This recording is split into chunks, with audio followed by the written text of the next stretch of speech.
চলে এলাম আর একটা ব্লগ নিয়ে। এখানে আমার বোন দেখতেই পাচ্ছেন রেডি হচ্ছে। আজকে বড় মার কাছে যাব, একটু লজ্জা পায় ক্যামেরার সামনে আসার জন্য। এখানে আমার মা, এখানে আমার দুই দিদা কালী পুজোর বাসন মাজছে, এখানে আমার মেজো মাসি। চলে এলাম চুচড়ো লঞ্চ ঘাটে। এখান থেকে লঞ্চ পেরিয়ে আমরা রওনা দেব বড় মার উদ্দেশ্যে। আজকের ওয়েদারটা ভালোই ছিল। এটা হলো টিকিট ঘর।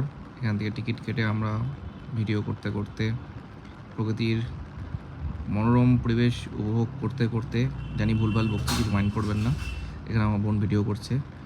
এরপরে আমরা গঙ্গা পেরোলাম। মা গঙ্গাকে পেরিয়ে, ওয়েদারটা খুবই সুন্দর দেখতে পাচ্ছেন, গভীর জল। আমরা এবার চলে যাব ওপারে। মন্দিরের ভেতর এমন চেল্লালো আমাকে, আমি ভিডিও করতে পারলাম না। যাই হোক, এটা মন্দিরের বাইরে। পুজো দেওয়া হয়ে গেছে। আজকে আমরা সন্ধ্যা আরতির টাইমেই ছিলাম। দিয়ে আমরা আবার গঙ্গা পেরিয়ে কাম ব্যাক টু হোম। আজকে এখানে বিদ্যুৎও চমকাচ্ছে, এই দেখুন বিদ্যুৎ চমকালো। চলো বন্ধুরা, টাটা।